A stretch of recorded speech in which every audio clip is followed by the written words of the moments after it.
কিছু করি নাই, আপনি আমার ভুল বুঝেন না, আপনি আমার মাফ করে দেন। আম্মা আমারে মাফ করে দেন। আব্বা বস আব্বা এই কোম্পানি না দিলে বাড়ি থেকে বাইর করে দাও। না আমি কিছু করি নাই, আমারে বার করে দিয়েন না। আমি তোমাকে আগেই বলেছিলাম রশিয়া সুন্দরী একটা নষ্টা কলঙ্কিনী শয়তানে, ওরে আমি আগেই বলেছিলাম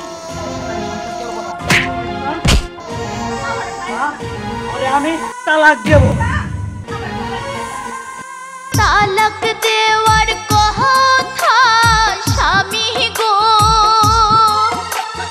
ও স্বামী বইলেন না আর মুখে গো,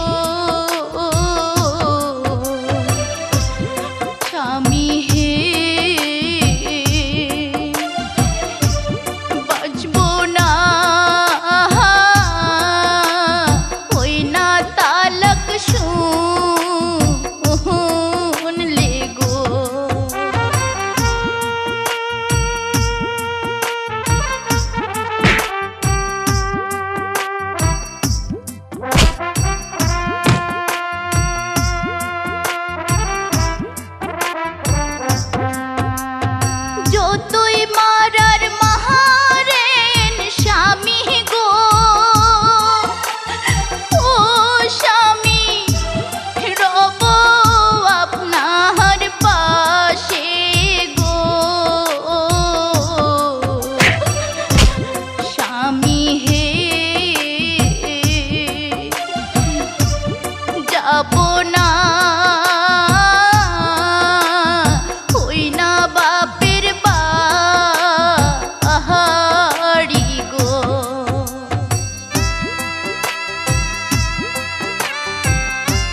গো